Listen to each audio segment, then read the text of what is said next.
네, 오늘 함께 살펴볼 교리 문답은 주의 날 7, 제20문답부터 23문답까지입니다. 시편 찬송 548쪽부터 550쪽에 기록되어 있는 주의 날 7을 펼쳐주시기 바랍니다.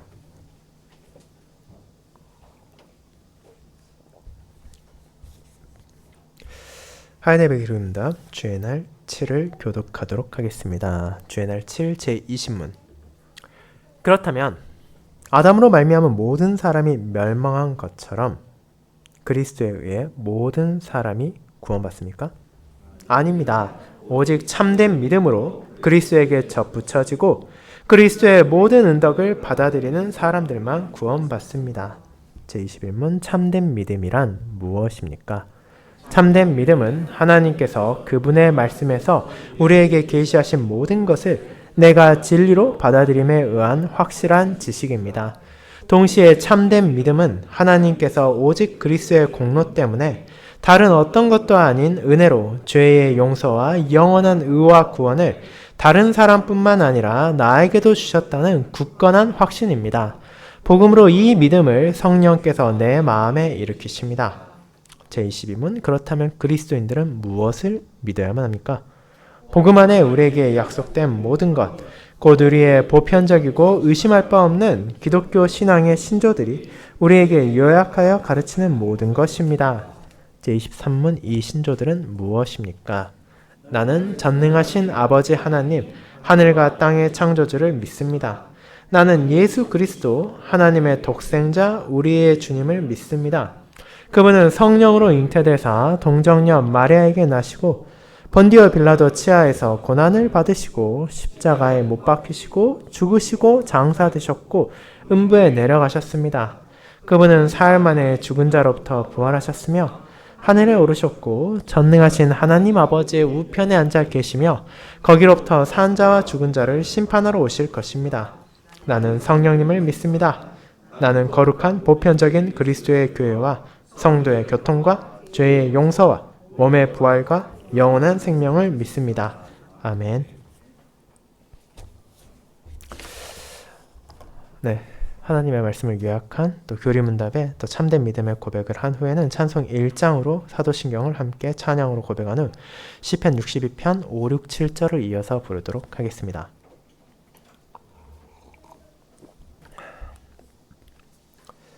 사랑하는 주 예수 그리스도 안에 있는 형제 자매님들, 오늘 우리는 교리문답 주의 날 7을 통하여 믿음에 대한 고백을 함께 나눌 것입니다. 그런데 이 믿음이 실제로는 단 하나라는 사실을 우리는 주목해야 할 필요가 있습니다. 왜냐하면 오늘날의 많은 사람들은 믿음이란 너무나 많다고 주장하고 있기 때문입니다. 그들은 모든 사람에게 각자에게 맞는 진리가 있다고 하며 그 사람에게 그것이 옳다고 여겨진다면 다른 사람이 그것을 틀리다고 말할 수 없다고 합니다. 세상의 주된 조류로 자리 잡은 그와 같은 다양성의 고백은 역설적으로 참된 믿음과 참된 진리가 단 하나뿐이라는 신자의 고백을 철저하게 탄압합니다. 그렇다면 이것이 정말 옳은 것입니까? 저나 여러분이 교회에 다녀도 되고 성당에 나가도 되며 혹은 절에 나가거나 혹은 모스크의 회원이 되어도 그것이 내게 맞고 내 마음을 만족시키면 그것이 참된 믿음이고 그것이 나를 위한 진리가 되는 것입니까? 그렇지 않습니다. 이것은 수많은 참된 믿음이 있다는 것이 아니라 이 세상에 그렇게나 다양한 방식으로 참된 믿음을 거부하고 다른 길을 찾으려는 사람의 어리석음이 넘쳐난다는 것을 보여줄 뿐이기 때문입니다. 그렇다면 참된 믿음이 단 하나뿐인 이유가 무엇입니까? 왜 세상이 말하는 그 모든 믿음을 우리가 잘못되었다고, 거짓되었다고 단언할 수 있습니까? 그 이유는 참된 믿음의 대상은 한 분, 예수 그리스도뿐이기 때문입니다. 그분 외에 생명이 없고 그분 외에 길이 없습니다. 하지만 그리스도를 믿는다고 해서 모든 것이 끝나는 것도 아닙니다. 우리는 그분을 향한 바른 믿음을 가져야만 합니다.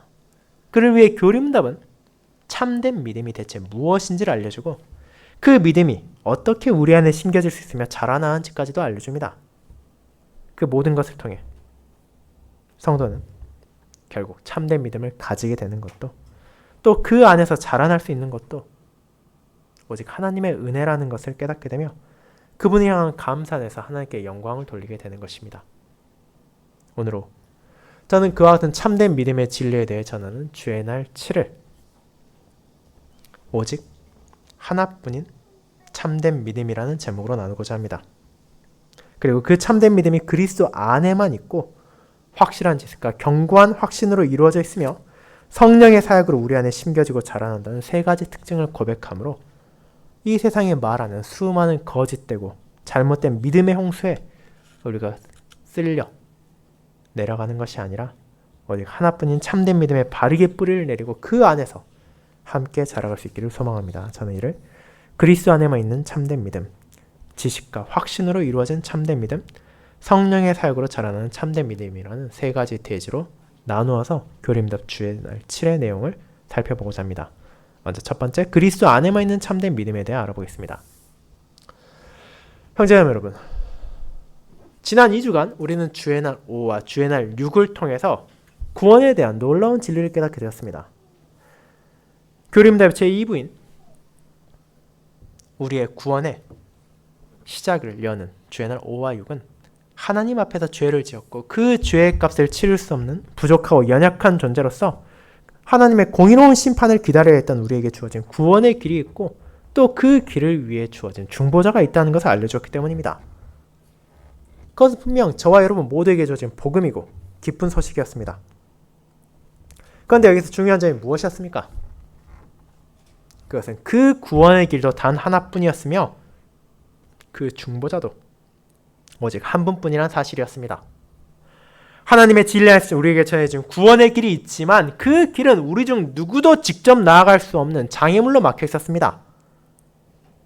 우리의 죄와 우리의 비참이라는 그 끔찍한 장애물을 우리 힘으로 치울 수 없기 때문입니다.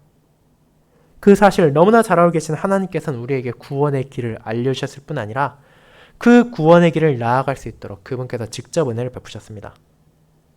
그렇게 그분께서는 우리에게 구원자, 중보자를 보내셨습니다. 그분은 바로 하나님의 독생자 예수 그리스도셨습니다. 그분만이 중보자인 유일한 이유는 다른 데 있지 않습니다.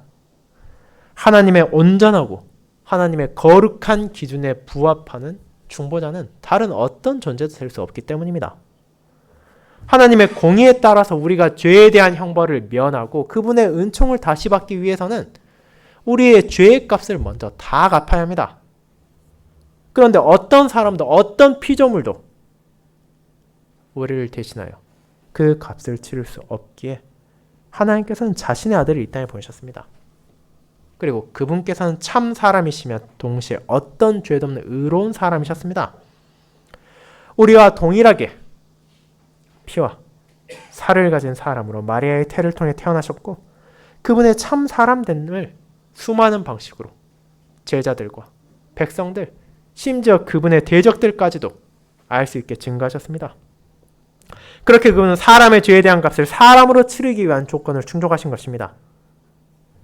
그러나 그분께서 허다한 사람들과 다른 결정적인 차이는 바로 그분만이 어떤 죄도 없는 의로운 사람이셨기 때문입니다. 예수님은 원죄에서도 자범죄에서도 자유로우신 유일한 사람입니다. 그분은 성령의 역사하심을 통하여 죄가 없이 태어나셨고 또 이 땅에서 사는 모든 기간 동안 아버지의 뜻에 온전하게 순종하심으로 티끌만큼의 죄도 더하지 않으셨습니다. 그렇게 그분은 의인으로서 자신을 바침으로 자기 백성의 죄를 감당하기 위해 희생제물이 되셨습니다. 그런 우리의 중보자가 동시에 참 하나님이셨습니다.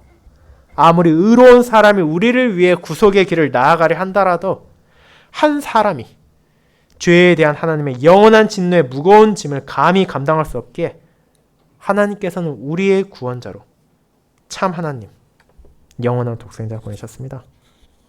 그분께서 하나님의 진노의 짐을 기꺼이 감당하시고 그를 통해 우리에게 의와 생명을 베풀어 주신 것입니다.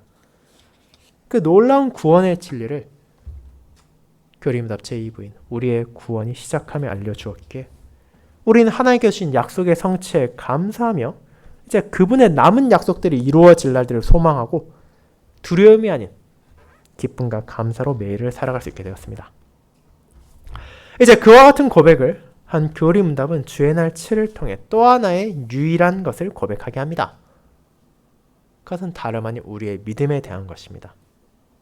여기에서 우리는 세상의 주장과 달리 참된 믿음 역시 단 하나밖에 존재하지 않으며 그것에서 벗어난 모든 것은 결국 구원을 향하는 것이 아니라 자신의 멸망으로 나아간다는 것을 깨닫게 됩니다. 그렇다면 이제 우리는 그 참된 믿음이 대체 무엇인지를 알아야 할 것입니다. 그리고 이 문답들을 통해 우리가 깨닫게 되는 것은 참된 믿음이 가진 몇 가지 특징이 있다는 것입니다. 그중 첫 번째가 바로 그 믿음은 오직 예수 그리스도 안에만 존재한다는 것입니다. 우리의 유일한 구원의 길과 중보자에 대해 고백한 교리문답 20문을 통해 다음과 같이 묻습니다. 그렇다면 아담으로 말미암아 모든 사람이 멸망한 것처럼 그리스도에 의해 모든 사람이 구원받습니까? 그에 대한 답은 무엇이었습니까? 아닙니다. 오직 참된 믿음으로 그리스도에게 접붙여지고 그리스도의 모든 은덕을 받아들이는 사람들만 구원받습니다. 입니다. 이제 이 짧은 문답 안에서 우리는 몇 가지 진리를 깨닫게 됩니다. 오늘날 많은 사람들은 믿음에 대해 그저 사람이 가질 수 있는 종교적인 혹은 정치적인 혹은 사회적인 일종의 신념처럼 생각하기도 합니다. 그런 관점에서 믿음을 바라보기 때문에 자신의 믿음만이 참되다고 하는 사람들을 배타적이라고 하며 타인의 믿음을 인정하고 받아들여야 한다는 것입니다. 물론 여기에서 예를 들어 정치적인 혹은 사회적인 신념에 대해서는 우리가 존중해야 될 부분도 있을 것입니다. 하지만 최소한 성경적인 믿음, 우리의 구원을 위한 믿음, 종교적인 영적인 믿음은 그런 것이 아니라는 것을 깨달아야 합니다. 그 믿음은 특정한 대상을 향해야만 하고 그 대상만을 의지하기 때문입니다. 그렇다면 그와 같은 우리의 믿음은 대체 누구에게 향해야만 합니까? 그 대상은 오직 한 분, 우리의 유일한 중보자이고 구원자이신 예수 그리스도이십니다. 이에 대해 사도 베드로는 예루살렘의 종교 지도자들과 백성들 향해 이렇게 말했습니다. 다른 이로서는 구원을 받을 수 없나니 천하 사람 중에 구원을 받을 만한 다른 이름을 우리에게 주신 일이 없음이라 하였더라. 사도행전 4장 12절입니다. 사도의 이 고백은 무엇을 말합니까? 참된 믿음에 다른 어떤 대상도 있을 수 없다는 것입니다. 예수 그리스도 외에 다른 누군가를 향해 나아간다면 그 안에 구원이 없다는 것입니다.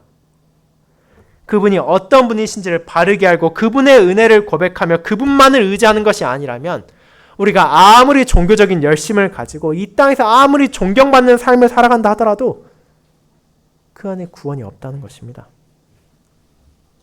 그리고 왜 그런지에 대해 우리는 이유를 이미 알고 있습니다.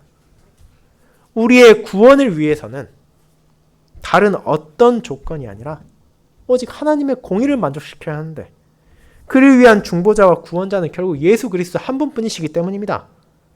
그렇게 사람들이 부처를 향해 나아가고 알라를 부르짖으며 다른 수많은 신들을 의지한다 하더라도 그 믿음은 그 사람을 구원할 수 없습니다.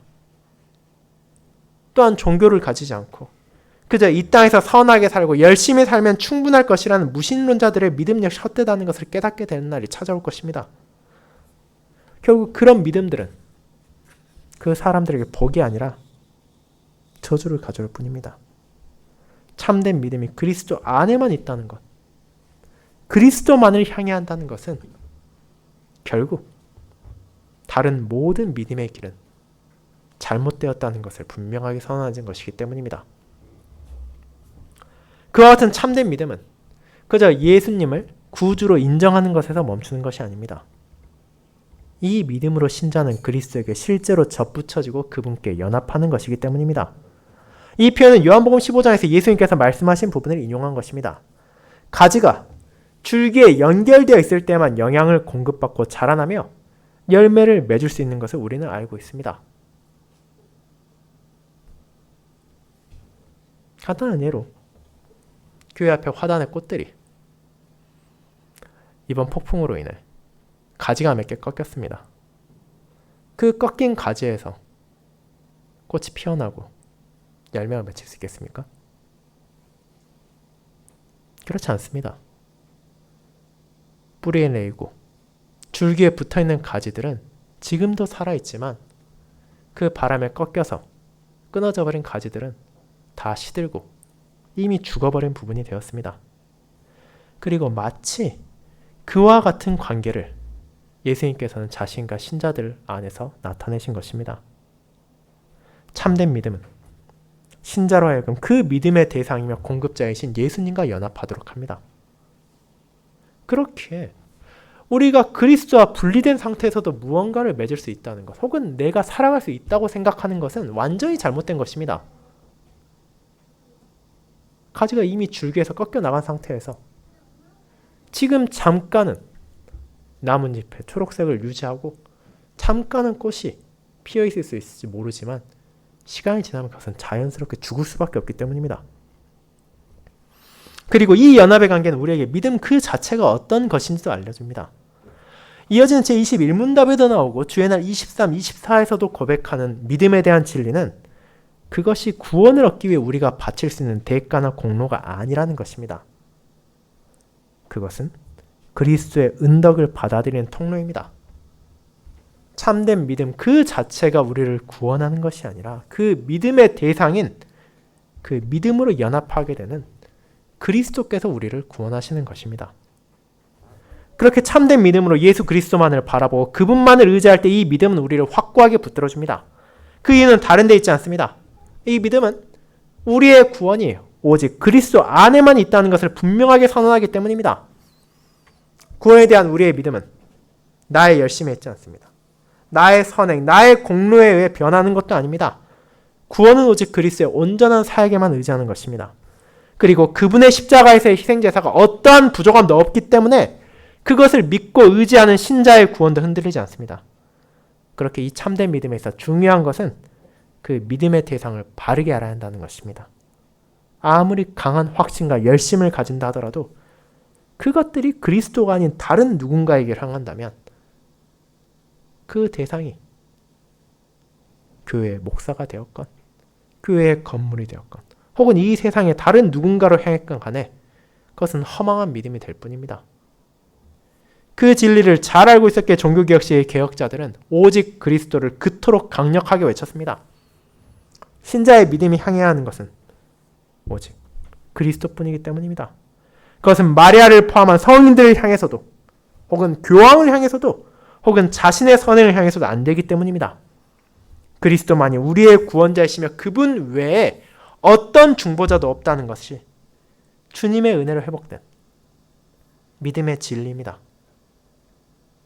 사랑하는 자녀 여러분, 그리고 이 참된 믿음의 유일하신 대상은 오늘날도 여전히 우리에게 중요합니다. 물론 지금 교회를 다니고 있는 사람들은 그리스도를 믿고 있다고 한 입으로 말할 것입니다. 하지만 과거에도 그러했듯이 그런 사람들 안에도 다른 구원에 대한 믿음이 섞여 있는 경우가 많습니다.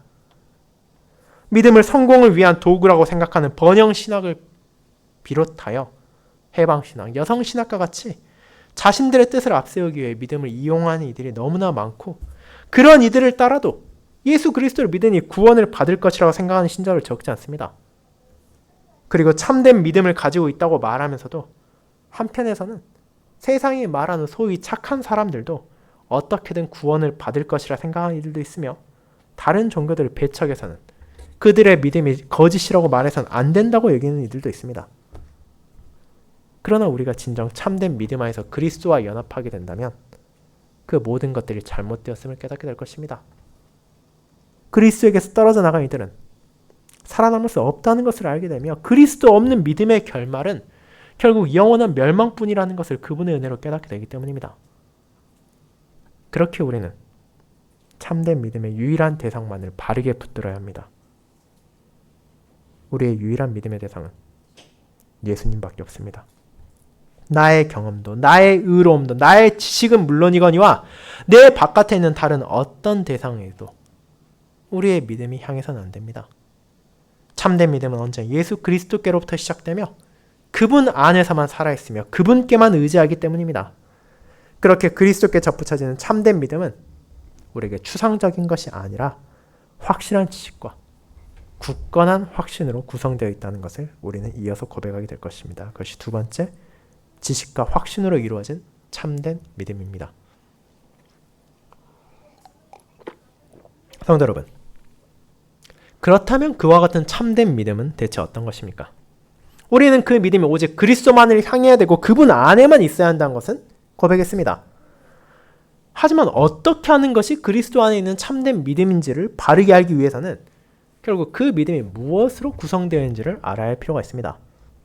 왜냐하면 앞서 말씀드린 것처럼 그리스도를 향한다고 하면서도 결국 잘못된 길로 나아가 버린 수많은 거짓된 믿음도 있다는 것을 우리는 잘 알고 있기 때문입니다. 교림답은 21문답을 통해 그런 믿음이 단순히 우리 마음속에서 일어나는 열정이나 혹은 막연한 소망이나 바람과 같은 것이라 말하지 않습니다. 참된 믿음은 확실한 지식과 굳건한 확신 혹은 견고한 확신으로 구성되어 있을 뿐입니다. 이는 그 믿음이 분명한 근거를 가지고 있을 뿐 아니라 그에 대한 개인적인 신뢰까지도 포함하고 있음을 말합니다. 이와 같이 믿음의 첫 번째 요소인 확실한 지식은 무엇을 말하고 있습니까?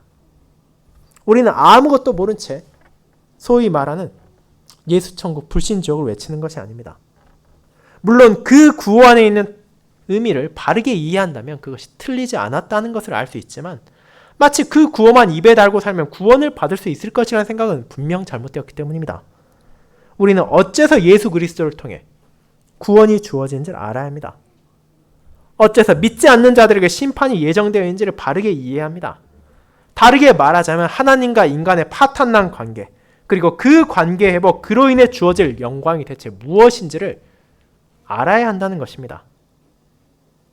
그렇다면 이것을 우리는 어떻게 알 수 있습니까? 오늘 우리가 앞서 읽은 로마서 10장 17절을 생각해 볼 수 있습니다. 로마서 10장 17절에서 사도 바울은 이렇게 말합니다. 그러므로 믿음은 들음에서 나며 들음은 그리스도의 말씀으로 말미암았느니라. 우리의 믿음은 무지에서 자라나는 것이 아닙니다. 이어질 대지에 살펴보겠지만 우리는 복음 설교를 통해 하나님께서 그분의 말씀에서 우리에게 계시하신 모든 진리를 받아들이며 그것이 유일한 진리라는 것을 고백한 상태에서 믿음을 가지는 것이기 때문입니다. 그렇게 우리의 믿음이 자라갈 때 자연스럽게 하나님의 말씀에 대한 지식이 성장해가며 그 말씀을 통해 대체 무엇이 옳은 것인지 또 무엇이 잘못된 것인지를 분간할 수 있도록 우리를 인도하는 것입니다. 그런 믿음은 지식에서만 끝나는 것이 아닙니다. 동시에는 확신과 동행합니다. 그 확신은 무엇입니까? 교림답은 이에 대해 다음과 같이 말합니다. 하나님께서 오직 그리스도의 공로 때문에 다른 어떤 것도 아닌 은혜로 죄의 용서와 영원한 의와 구원을 다른 사람뿐만 아니라 나에게도 주셨다는 굳건한 확신입니다. 이 확신은 다른 무언가를 확신하는 것이 아닙니다. 결국 우리가 알게 된 확실한 지식에 나타난 모든 약속들이 내게도 주어졌다는 확신입니다. 그리고 이 확신은 세상 사람들이 종종 가지게 되는 확신과는 근본적으로 다른 것입니다. 우리는 많은 사람들이 창업을 하거나 새로운 도전을 하며 다른 사람들은 몰라도 나는 성공할 수 있다는 확신을 가지는 것을 보고 듣습니다. 하지만 그 사람들 중 실제로 그 바람을 이루는 사람은 극소수에 불과합니다. 대다수의 사람들의 확신은 분명한 근거를 가지지 않은 자기 암시나 바람에 불과하며 그것은 상황이 바뀌면 쉽게 사그라들고 사라지기까지 합니다. 하지만 구원에 대한 신자의 확신은 흔들리지 않습니다. 그것은 앞서 고백한 것과 같이 사람의 무언가에 기반한 것이 아니라 그리스도의 약속 위에 서 있는 것이기 때문입니다. 아무리 시대가 변하고 우리의 환경이 바뀌며 사회의 풍조가 뒤집힌다 하더라도 하나님께서 그분의 말씀에서 계시하신 약속은 영원히 흔들리지 않습니다. 그렇게 우리는 그 진리를 굳게 확신하며 그 안에서 위로를 누리는 것입니다.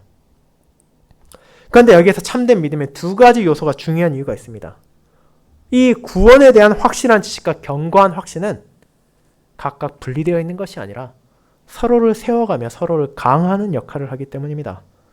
우리가 복음 설교를 듣고 말씀을 묵상함으로 하나님께서 계시하신 진리를 알아가면 알아갈수록 그 은혜가 나에게도 주어졌다는 확신 역시 커지게 됩니다.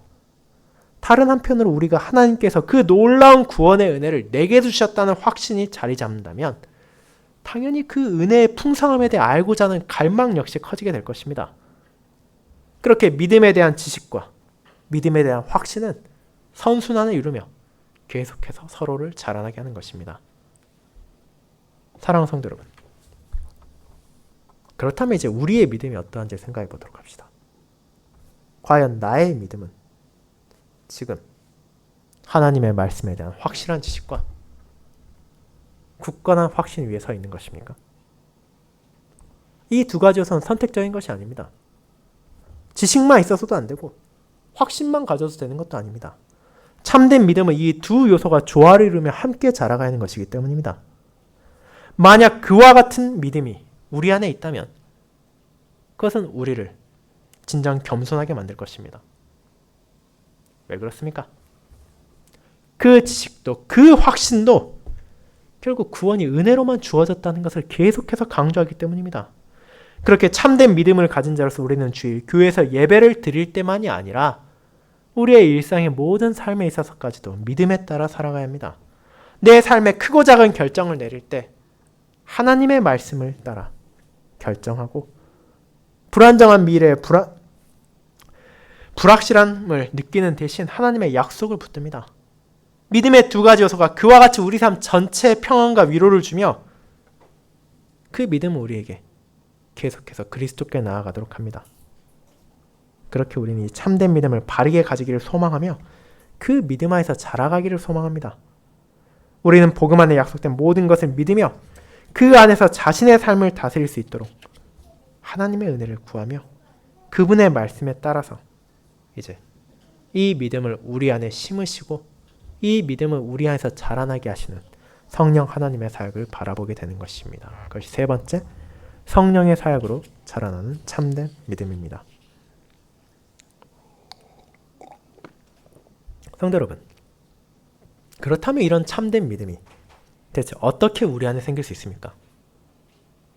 어느 날 갑자기 마치 머릿속에서 번개가 치듯이 번뜩이 일어나 그동안 거짓으로 생각했던 하나님의 말씀을 진리로 받아들이게 되는 것입니까? 우리가 마음을 먹고 자, 이제 내가 하나님을 믿겠다라고 결심을 하면 우리 안에 굳건한 확신이 저절로 생기는 것입니까? 그렇지 않습니다. 구원이 하나님의 은혜라는 것을 고백하면서도 믿음의 시작에 있어서는 사람이 주도권을 가지고 있다고 생각하는 사람들이 적지 않지만 실제로는 이 믿음의 시작에 있어서도 구원과 마찬가지로 하나님의 은혜로만 가능하다는 것을 교리문답은 고백하고 있습니다. 그것이 바로 제21문답의 마지막 문장입니다. 복음으로 이 믿음을 성령께서 내 마음에 일으키십니다. 즉, 참된 믿음은 철저하게 성령의 사역의 결과물이며 그분의 역사하심을 통해서만 성장한다는 것입니다. 사도 바울은 에베소 교회에 보낸 편지에서 다음과 같이 분명히 말했습니다. 너희는 그 은혜에 의하여 믿음으로 말미암아 구원을 받았으니 이것은 너희에게 난 것이 아니요 하나님의 선물이라. 행위에서 난 것이 아닌 이는 누구든지 자랑하지 못하게 함이라. 사도가 교회의 성도들에게 말하고자 하는 것이 무엇입니까? 구원도 믿음도 우리의 결과물이 아니라 행위의 소산물이 아니라 은혜로 주어진 하나님의 선물이라는 것입니다. 그리고 그 선물을 심으시기 위해 성령께서 복음 설교를 사용하십니다. 앞서 한 차례 언급된 로마서 10장 17절을 생각해 보시기 바랍니다. 그러므로 믿음은 들음에서 나며 들음은 그리스도의 말씀으로 말미암았느니라. 성령은 복음 설교라는 방편을 사용하심으로 우리의 굳은 마음을 녹이시고 우리가 하나님의 계시를 진리로 받아들이고 그것이 바로 나를 향한 약속이라는 확신을 가지도록 믿음을 심어주십니다. 그런데 로마서 10장의 앞선 부분도 우리는 주목해야 할 필요가 있습니다. 만약 이 부분을 놓친다면 우리의 믿음의 시작에 있어 성령의 역할도 크지만 말씀을 전파하는 자들의 공로도 크다고 생각할 수 있기 때문입니다. 하지만 바울은 어떻게 말합니까? 15절에 이렇게 말합니다. 보내심을 받지 아니하였으면 어찌 전파하리요? 목회자들의 말씀 사역자들의 신실한 봉사는 물론 중요하고 필요합니다. 하지만 결국 그들을 세우시고 그들을 뜻하신 장소와 시간에 보내셔서 그분의 백성들에게 말씀을 듣게 하시는 분은 하나님이십니다. 아무리 그들이 신실히 복음을 전했다 하더라도 성령의 사역이 없다면 그 누구도 믿음을 가질 수 없습니다. 그렇게 우리는 믿음은 오직 성령 하나님께서 일으키신다는 진리를 고백하는 것입니다. 그런데 성령의 사역이 믿음과 관련하여 여기에서 끝이 아닙니다. 그분께서는 이 믿음을 자라나게 하시기 때문입니다. 앞선 대제에 살펴본 것처럼 우리의 믿음은 완벽하지 않습니다. 우리 안에 심겨진 믿음은 뿌리를 내리고 자라나며 성장해야 할 필요가 있습니다. 그리고 거기에도 하나님의 은혜를 우리는 필요로 합니다. 성령께서는 이를 위해 은혜의 방편이라 부르는 방식들을 사용하십니다. 교리문답의 뒷부분에서 보다 자세하게 다뤄질 그것은 바로 복음설교와 성례들입니다. 성령께서는 복음설교를 통해 우리가 알아야 할 지식을 전해주시고 그 지식 안에 담긴 약속을 확신하게 하실 뿐 아니라 연약한 우리가 그 복음의 약속을 붙들게 말씀의 표와 인인 성례를 사용하십니다. 그리고 그와 같은 방편들을 통해 우리의 믿음이 자라갑니다. 그렇게 성령의 사역으로 믿음이 성숙해질 때 그 믿음은 그저 우리 안에 가만히 있는 것이 아니라 우리의 바깥으로 드러나게 됩니다. 그것은 다양한 방식으로 나타나게 됩니다. 세상에서 찾아오는 역경과 순경을 인내하고 감사하며 보낼 수 있습니다. 내 미래에 대해 불안해하는 것이 아니라 확신을 가질 수 있습니다. 자신의 구원을 의심하지 않으며 매일의 삶 가운데 하나님께 영광을 돌릴 수 있습니다. 하나님과의 교통을 누리고 성도와의 교통을 나누며 제 신에게 주어진 선물들을 기꺼이 또 선하게 사용할 수 있습니다. 언젠가 내 삶의 끝이 찾아온다 하더라도 그것을 기꺼이 받아들이며 오히려 영광스럽게 생각할 수 있습니다. 왜 그렇습니까? 우리에게 심겨진 믿음, 그리고 은혜의 방편으로 자라나는 믿음은 결국 우리의 구원에 대한 삼위 하나님의 사역을 붙잡고 그분께서 하신 약속을 붙잡게 하기 때문입니다. 그리고 그 아름다운 고백이 우리가 이어지는 주일에 살펴볼 사도신경의 조항들을 통해 나타납니다. 그 안에는 결국 우리의 구원을 위해 삼위 하나님께서 얼마나 크신 은혜와 자비를 베푸셨는지가 담겨있기 때문입니다. 사랑하는 여러분, 주의 날 7을 통해 우리가 고백하는 참된 믿음은 결국 그 시작에 있어서도 그 성장에 있어서도 온전히 성령의 사역을 통한 것입니다. 우리는 그런 성령 하나님의 은혜에 감사하며 그분의 인도에 따라 은혜의 방편을 부지런히 사용해야 합니다. 우리는 매주일 예배에 참여할 때마다 전에 듣게 되는 복음 설교가 성령께서 사용하시는 방편임을 기억하며 그 마음을 집중해야 하고 또 정기적으로 시행되는 성례를 통해 그 말씀을 표하고 인치심에 감사해야 합니다. 그렇게 우리는 주님의 은혜로 받게 된 믿음을 소중히 여기며 그 안에서 자라가야 합니다. 물론 우리가 살아가는 동안 이 믿음을 흔들려 하는 크고 작은 공격들도 분명 있을 것입니다. 때로는 위협이, 때로는 조롱이, 때로는 멸시와 비난이, 갈등이 우리를 찾아올 때도 있습니다. 하지만 참된 믿음은 그런 순간에도 우리가 그리스도를 바라보도록 합니다. 우리의 선한 목자께서 그런 우리를 지키시며 그분께서 약속하신 영광의 날까지 그 믿음 안에서 자신과 연합하게 하시고 그 길을 나아가는 데 필요한 모든 은덕을 베푸실 것입니다. 그 하나뿐인 참된 믿음을 붙든다는 것은 우리의 유일한 구원자신 예수 그리스도를 의지하며 유일한 구원의 길을 나아간다는 것입니다. 세상에 아무리 많은 길을 제시하고 이 길도 좋다고, 이 길도 유익하고, 이 길도 충분히 구원을 받을 수 있다 말할지언정 우리는 참된 의미에서 내게 필요한 믿음, 나를 구원으로 인도하는 길은 단 하나뿐임을 알게 되었습니다. 그러므로 오늘도, 이번 한 주도, 그리고 우리의 삶의 마지막 날까지 이 참된 믿음 안에서 그리스도만을 의지하며 나아가도록 합시다. 그렇게 믿음으로 살아가는 우리에게 오직 그리스도만이 주실 수 있는 구원의 위로가 함께할 것입니다. 아멘.